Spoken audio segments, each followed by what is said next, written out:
Hey everybody, what is going on? Hexlex here, got another Alestral's deck profile for you. So today, I am playing a deck that is featuring the strongest Alestral in the game in terms of sheer attack power. And that is of course going to be PENTERROR. A 15-8 3-wind Alestral that says when this Penterror is destroyed by an opponent's card effect, you can special cast a number of Hydrake and Twindra from your hand or deck in attack position. And that is an effect that we don't have to worry about at all for this deck, because PENTERROR is actually going to be the only wind card in this deck. You might be wondering, how is that possible? This is a little deck known as 15s, coined, I believe, by Trishula. The idea of the deck is big dudes are good, right? Especially with resting on your laurels and Earthquake limited. There are only so many ways that you can out them via card effects. That's something we've seen recently in the meta, right? So why not play the biggest dude? Because not only can you out all of your opponent's big dudes, any giant, Alestral they would play, but this is also, inherently difficult to out in that regard. Your opponent can never battle over this, is the idea. They have to use a card effect. So I actually had a ton of fun playing this deck, and hopefully you'll have a ton of fun watching it too. So let's go ahead and start breaking down the list here. We are, as I mentioned, on 3 PENTERROR, the Blue Eyes of Alestrals, and like I said, actually the only wind card in our entire deck. As the name of the deck implies, we're here for that 15 attack stat, and not much else. We are on 3 Astrabbit. It's an Alestrals deck, so of course we're playing 3 of the bunny here. We are also playing 3 Boombat as well. I think I'll go ahead and take this time to kind of explain the strategy here, because you're probably wondering by this point, okay, yeah, how are we getting into PENTERROR if it's the only wind card in our deck? We are actually going to ascend it with the help of a Divine Rune that is going to be the Poseidon. So the idea here is, if you have an Alestral out, right? Let's say you have an Astrabbit out in defense mode that you played last turn, and then you cast your Poseidon. You can Nexus a water onto the Astrabbit, which now has a Thunder and a water on it, and then from there you can use any other spirit in your deck and then ascend into the PENTERROR from your hand. So, like I said before, we're always misenchanting the PENTERROR, so it doesn't even matter what spirits end up going under it, right? And then we're using the Poseidons to go into the PENTERROR. The reason I want to talk about Poseidon with Boombat as well is that this is another key, interaction with this deck, right? And another reason to play Poseidon in a deck like this. You see, Boombat says you can disenchant Thunder from Boombat in order to target and destroy an opponent's Celestial. It's basically Zodiac Trident, right? But unlike Trident, when Boombat goes to 0 spirits or materials, then it'll leave the field. However, if we Poseidon to Nexus a water onto the Boombat before we use the effect, we can disenchant the Thunder to destroy an Alestral, and Boombat will stay in play. The next turn, in theory, you can use your enchant to take another Thunder Spirit onto the Boombat and then destroy another Alestral, if applicable, and then, rinse and repeat. The idea being that if your opponent doesn't out the Boombat, they are going to lose, much like the PENTERROR. If they don't go out of their way to out these cards, they are going to lose to them. So that is again just the general concept of the deck there. I wanted to make that clear before we went more into it, right? Alright, so we got those. Of course, to search Poseidon and other Divine Runes that we are playing, actually, we have 3 copies of the Elishik here. So, yep, very, very good. Pretty much just about any Divine Runes wants to play, or any deck playing Divine Runes, probably wants to be on either Elishik or Plucky. We are on Triple Eddy. We are already playing a fair bit of water for Poseidon and some other stuff. And, of course, Eddy is a very good reactive 1-spirit Alestral, so we're just rocking a playset of that. Playset of Galaxy as well. So the idea here is that Galaxy is just really a good water 1-drop, right? It's a 5, of course, so it's got a good stat line. But more than that, it also has a lot of counterplay against other water decks, or water Alestrals in general, such as Eddy, which is very, very commonly played, and a lot of the 5s cards. 5 still being one of the most popular and also one of the most powerful decks, I believe, currently in the metagame, right? So Galaxy is not only a solid body, but also offers good counterplay to a lot of really common things that we expect to run into. And to round out the Elestrals, we are actually playing 2 Plucky. These are the only solar cards in the entire deck. This is the only deck where I think I'd ever played both Plucky and Elichick. Elichick in general, just a vacuum, tends to be better than Plucky as far as like splashing for Divine Runes. Not only because the 4-1 stat line is much better than 1-4, but it's easy to splash Thunder when you're almost assuredly already playing 3 Astrabbit anyway, right? So, but we need the Divine Runes so badly in this deck that we do actually also play 2 Plucky there. So those are all of our Elestrals. Moving on to runes. For Divines, we have the Poseidons, as mentioned before, is very useful for going into PENTERROR or setting up your Boombat as well. But we're also playing 2 copies of Zeus. I mean, I've said it in my, ranking every Divine Rune video, but I do think Zeus is just the best Divine Rune in the game. And playing this actually makes our Elichick a removal tool as well as a setup for our Poseidon. You certainly don't have to play Zeus in a deck like this if you want to make room for other stuff. You can definitely drop the Zeus, and at that point, I'd probably drop the Pluckies as well. I don't think you need 5 Searchers for just 2 Poseidons, but yeah, I think that the Zeus is very, very good here. We're playing an Earthquake. Earthquake is Earthquake is Earthquake. And we are also playing a couple copies of Tsunami, because we're already on a good amount of water stuff. And it is a very, very good rune. So that's it for the, I guess, elemental runes. The rest are just the Omnis, right? Which are going to be 3 Ambrosia, of course. It's an Elestrals deck. 1 Resting. I talked about this in the Thunder video. You might be wondering, well, why would you play Resting in a deck where you're trying to get a 3-spirit like PENTERROR out, right? Or also where you're trying to have these Divine Runes in play. The thing is, again, if you have the PENTERROR and or Divines in play, you're probably just ahead already. You're very likely to be ahead already, and you don't need the Resting on your laurels. The Resting is for when you're behind, and, with the card limited to 1, it's easy to make room for just a single copy there, right? And then we got, oops, don't throw them everywhere. We got 3 Gorgons, we got 3 PTA, and then we got 3 Shield of Achilles. So pretty self-explanatory stuff there. You could, I guess, if you really wanted to, play Nog instead of Shield. If you really are trying to get to the PENTERRORs, super early. But the thing that's nice about this deck is that we're not, reliant on summoning these out, right? Because, aside from PENTERRORs and, Poseidons, and Pluckies, aside from those, 7 cards, we're just playing, a bunch of really good cards, and that's the other cool thing about this deck, right? Even if you're not doing your fun gimmicky stuff, you're just playing a bunch of really, really good cards. It might not quite be on the same level as 5s, but your deck still has an extremely solid core to work around, again, even if you're not necessarily turboing out the PENTERROR. So I'm very eager to show off these games. Had a ton of fun playing these ones here. So let's go ahead and... oh, I'm sorry, the Spirit deck. I gotta show that off too real quick. Almost forgot. So for the Spirit deck, we are on 1, 2, 3, 4, 5, 6, 7, 8, 9 Leviathan. 1, 2, 3, 4, 5, 6, 7 Zaptor. And then 2 Luminapes for the Plucky, and then 2 Tyratlis for the Earthquake. So, yeah, I mean, the majority of our deck's Water and Thunder, which, again, these are debatably, 2 of the best Spirit types to be in the game. So, yeah, we're just playing good stuff, and then sometimes we just drop a dude with 15 attack as well. So, all right. Yeah, like I said, very eager to show off these games. Let's go ahead and take a look at those. Okay, so we're going to start by diving into our first game with Thunder here. We're going to be up against Queso Jama, who's on a really cool Pharaohgeist sort of reanimation strategy, looking to send the Pharaohgeist to the yard and then bring it back with the Rise. So, it looks like Queso Jama is going to mulligan here, expending a couple of Solars to do so. Our hand is looking pretty good, so we're going to go ahead and keep. Queso Jama won the die roll here, by the way, so he will be taking the first turn here. Funnily enough, I don't think I won a single die roll with my games against him in this play session, but it's all good. Not that big of a deal, especially in Elestrals. Definitely not as big of a deal as it is in Yu-Gi-Oh! So,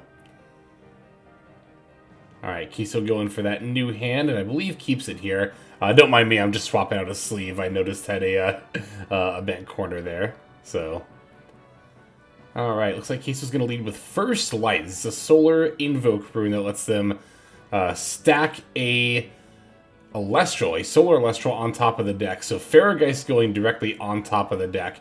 So yeah, the Ferrogeist, like I said, looking to be milled or discarded into the graveyard there.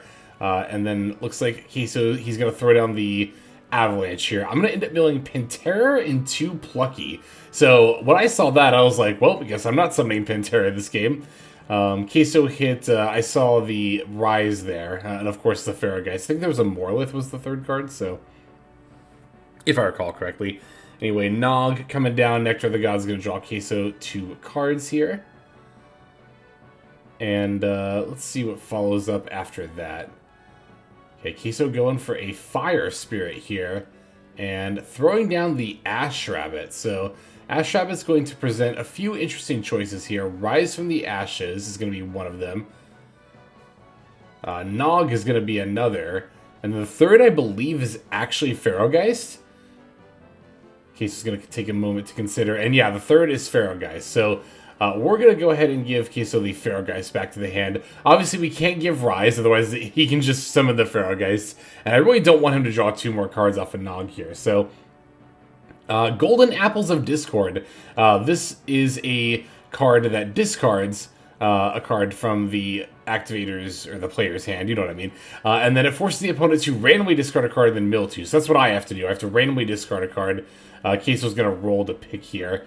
One starting on the side with the next to the deck. So I'm going to end up discarding a Poseidon from my hand.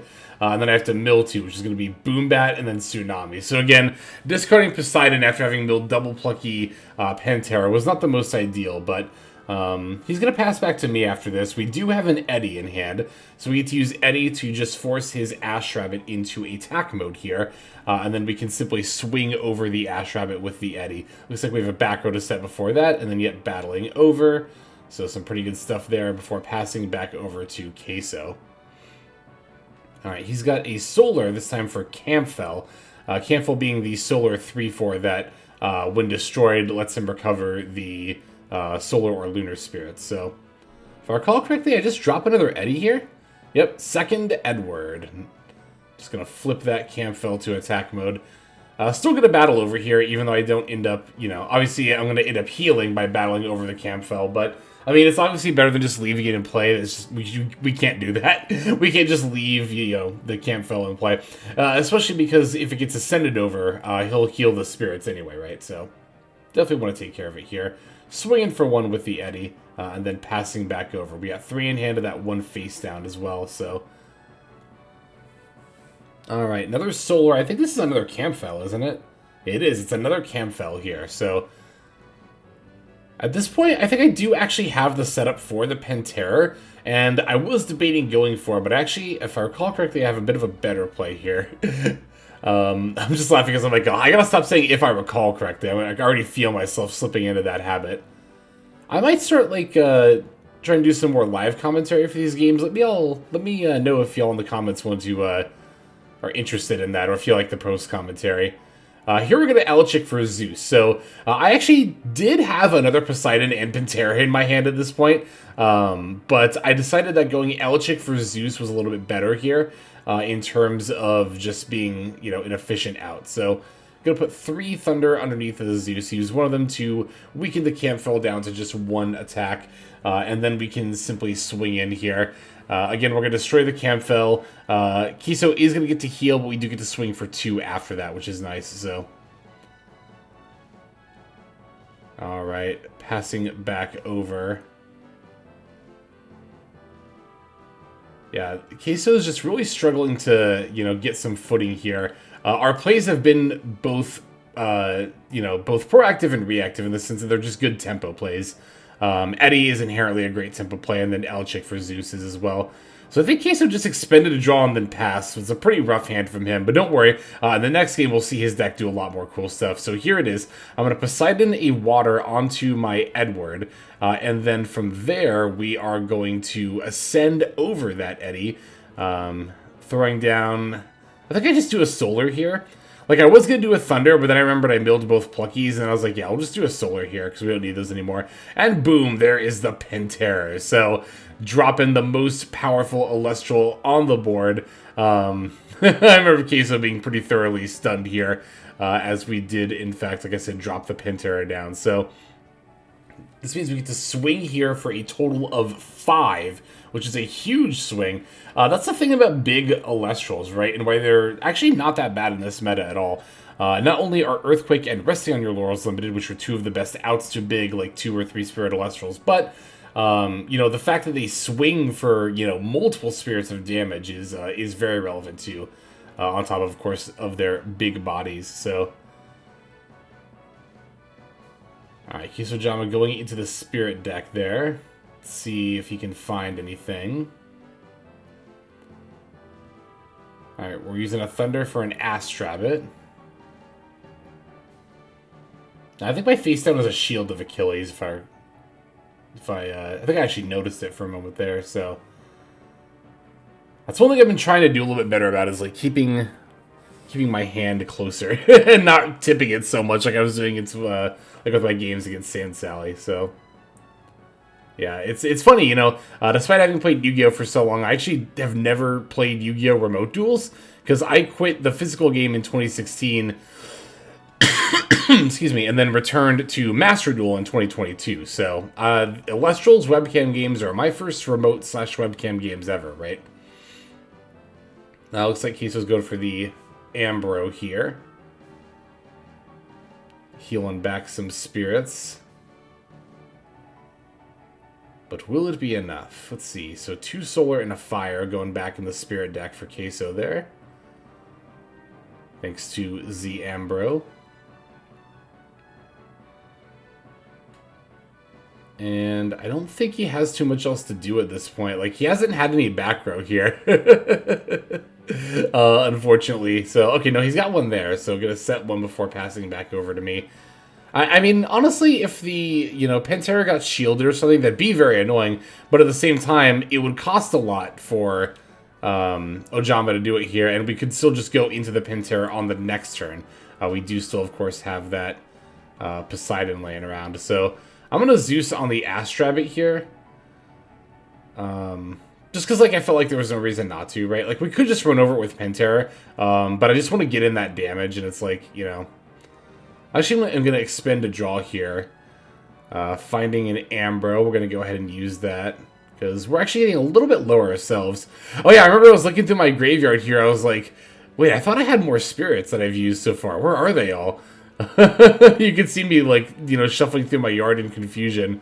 As I then realized, oh, yeah, they're all on my field. That'll happen sometimes, especially with decks like this, where you commit a lot to the board. It can be real easy to feel like you're really low, but again, all your spirits are just literally on your board. So after weakening the Astrabbit, we can swing over with one of the 1 spirits and then swing in with the PENTERROR, as well as looks like the Elchick battled over Astrabbit, and then Eddie and PENTERROR going in for 4. So yeah, just again, that PENTERROR, just like the fact that we're swinging in for like 5 and then 4 spirits of damage per turn is just absolutely bonkers. So another Astrabbit from the hand here. Looking at the top 3, only a couple, I think there's either 2 or 3 spirits left in deck.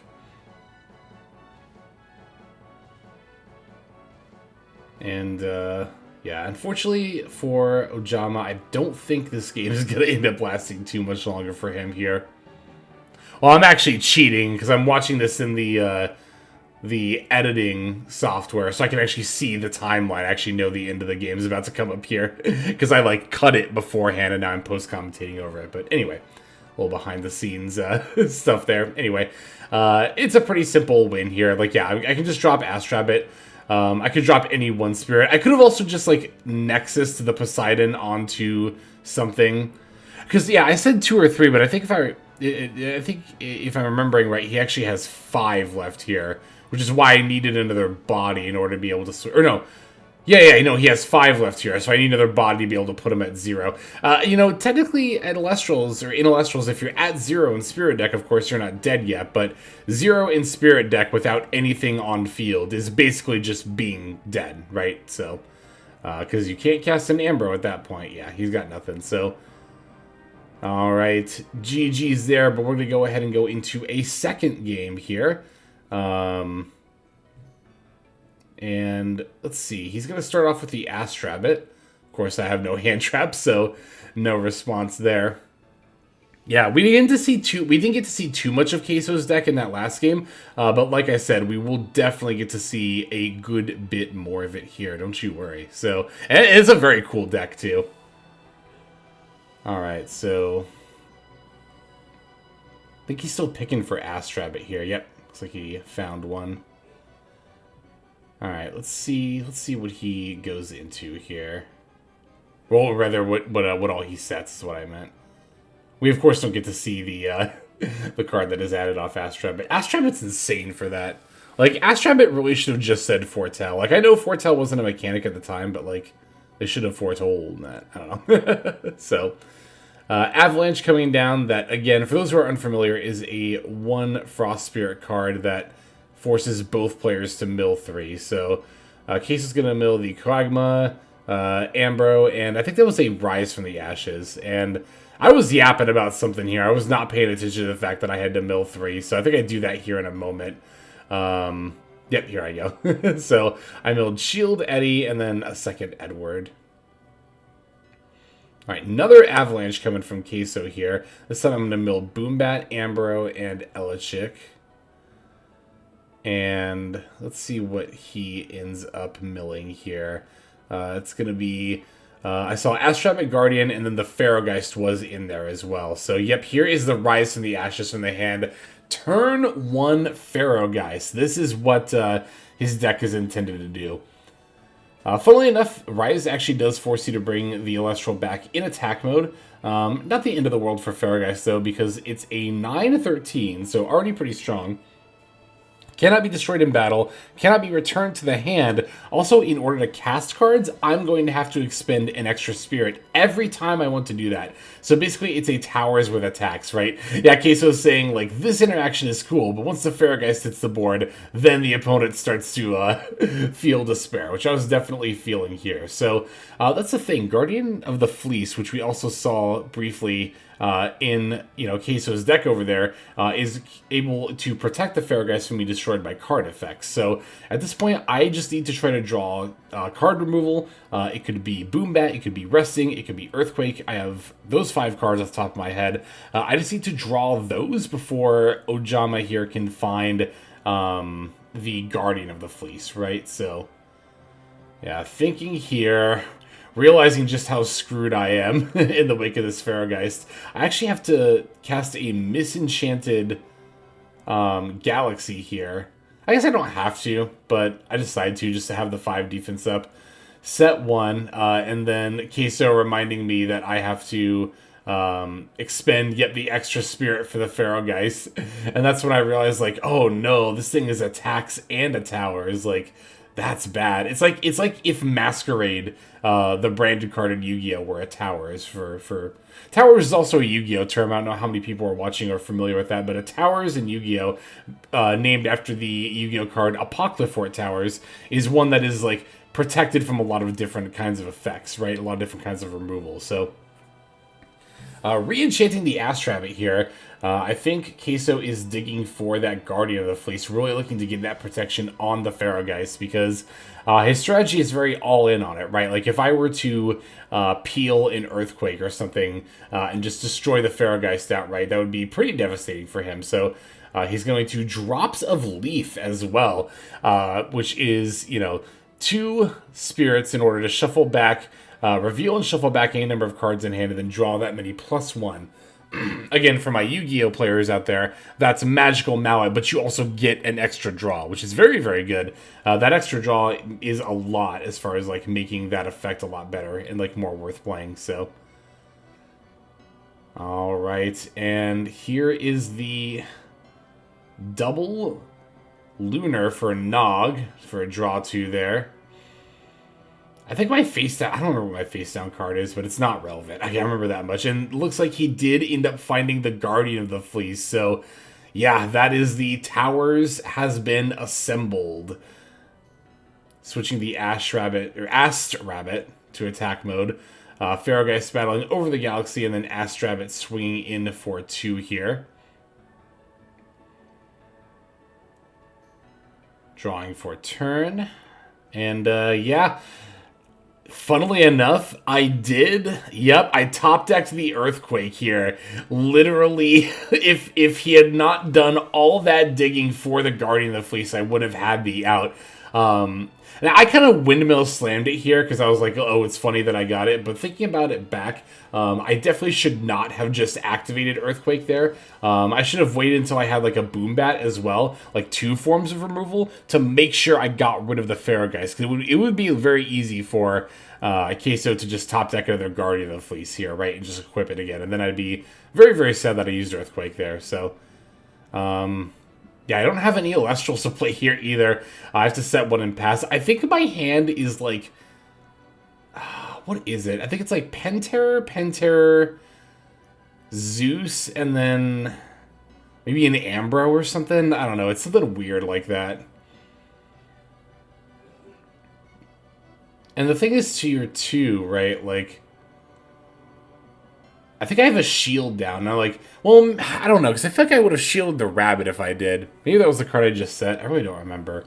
But shield, again, is not going to really do anything against the Pharaohgeist. I mean, it'll stop... Like, I can use 1 to negate the attack, but I definitely can't bounce it, because Pharaohgeist does specifically say it cannot be returned to the hand. So, alright, Corvishine coming down here. I'm going to let that go.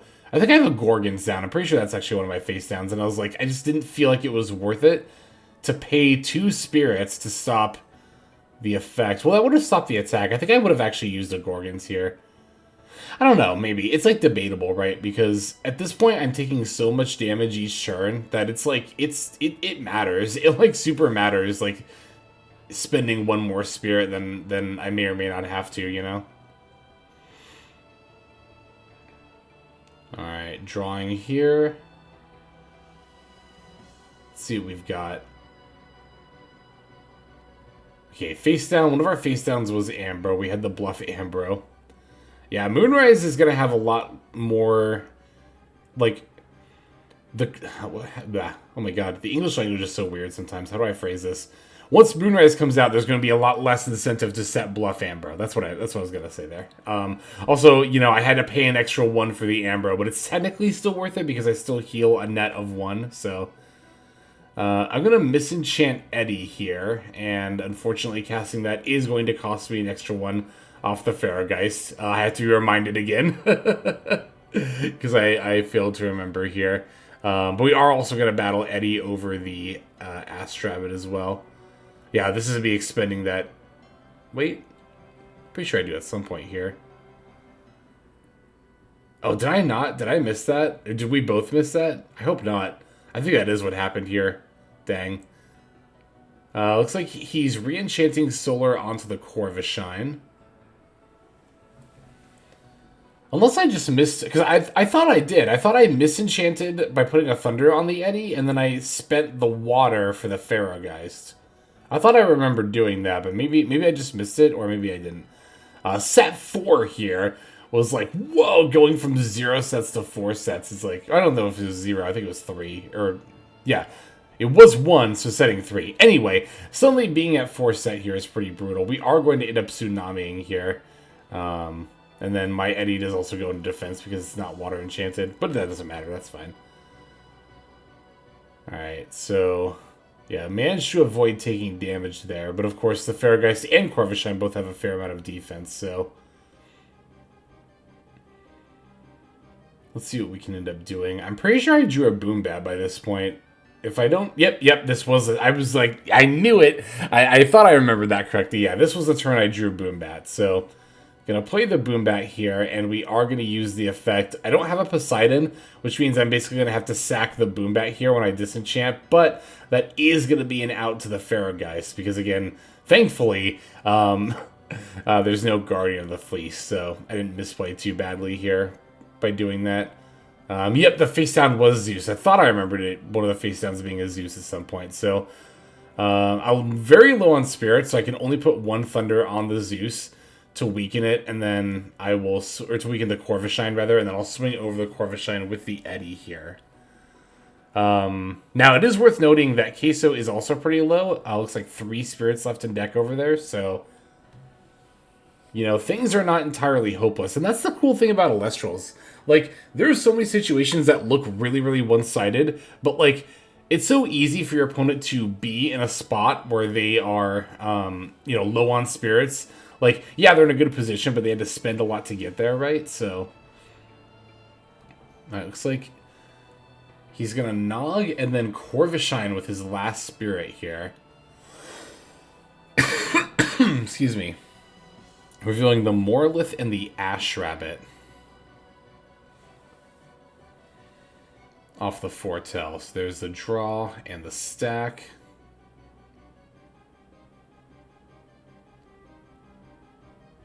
Alright, passing back over to me. I remember I do have those multiple Penterrors. I did make a misplay here. Oh my god, yeah, I misplayed so badly. So, what I should have done, because I have 2 spirits left, I should have just enchanted one of them to Eddie that turn, and then this turn I could have ascended into my Penterror. Now, granted, that would have taken all of my spirits, so maybe that wasn't actually the call. Here I expend a draw, which I was also a little dubious. I wasn't sure if that was right. Yeah, we're just having to pass back and forth here. I think he and I are both basically just looking for Ambro at this point. Like, yeah, I have the 1 spirit in my deck, but I really don't play that much unless my last one is Galaxy. Okay, he did find the Ambro here. I was going to say, unless my last one is a water and I top deck a Galaxy, then there's not really much I can do to run over the Corvishine here. That's the thing about 15s, right? Like, I think I mentioned this during the deck profile, that, like, you know, like, yeah, we have the Penterror, but we play a bunch of good cards anyway. But the thing is, like, while the cards we play are good, they don't always have the greatest stat lines. So, Galaxy's like our only, you know, quote-unquote 5. So, alright, here that Ash Rabbit's going to come down, and Queso actually just has 3 Ambro in the graveyard, which is pretty brutal for me. So, of course, one of those Ambros is going to have to end up going back to the hand there. Yeah, it looks like he is pulling ahead pretty far on the Spirit Race. Unfortunately for me. See, up here is that other Ambro. Spending off the Ash Rabbit, which is pretty interesting, in order to put back 3. Looks like that's going to be Solar and double Lunar. That's Pharaoh Guy's spirits. Didn't like that too much. Oh no, maybe he's picking something else? I'm trying to remember here. Yeah, I remember him thinking for a minute about this Ambro. Must be very, like, dependent on his hand, on what he wants to put back here. Yeah, you can see I have so many cards in hand, but yeah, with only 1 spirit left, I just really can't make good use of most of them, right? And again, I remember 2 of them are Penterrors as well. One's a Poseidon at this point. I remember that much too. Resting, I'm pretty sure I have. But we've been even on spirits for most of this. Bumping my camera a bit. Oh yeah, I had to plug it in because the battery was getting low. That's right. Alright. Yeah, he's still thinking on that Ambro there. Trying to figure out exactly what he wants to put back. Looks like the double Lunar is going to end up going back into the Spirit deck. The full art Outloons look really good, I will say. I haven't really gone out of my way to get full art spirits. As a matter of fact, I've actually traded some off and foil spirits, but they do look quite good. Cannot deny that.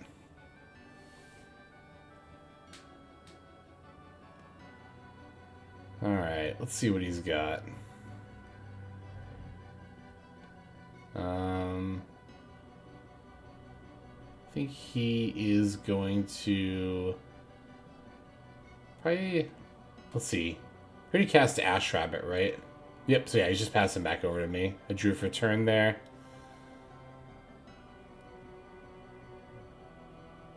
Alright, here we have Elichik. Yeah, so my last spirit was a water. That's what I thought it was. So Galaxy was one of the main things I was trying to dig for there in the previous turns to battle over the Corvishine.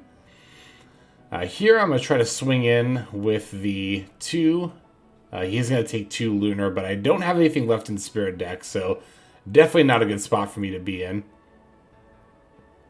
Alright, here's an Astrabbit. Astrabbit grabbing one of the top 3 there. And with that 5 defense, I am just not able to get over that that bunny butt. So, I don't really know. Yeah, I'm looking for pretty much exactly Ambro at this point. But even if I had Ambro, like, I think it would take me having... well, no, not even Galaxy would do it, because Galaxy would go to a 5 attack, but... I think I still have one more Eddie. That would do it, but... yeah, it looks like this is a Campfell coming down here, and... Campfell is going to end up, I believe, crashing into one of my dudes, because it's a 3/4, right? So, but when destroyed in battle, of course, the Campfell can heal back any combination of 3 of any combination of Solar and Lunar. So, it's ultimate spirit, net gain on spirits for Queso there.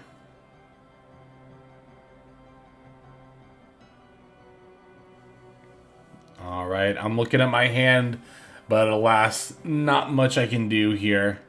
Still no Ambro. No Ambrosia. And looks like he's got something. Is it a 5? Oh, it's an Ascension. Oh, it's into the Morlith, yep. So that 6 attack's going to be enough to walk over one of my dudes and then swing in for lethal here. Yeah, PTA and resting face down. So, yep, that is going to do it for these games. Thanks for watching. Go ahead and check out Queso Jam. I got a link to his Twitch below. Thanks to him for these games. But I'll catch y'all next time. Have a good one.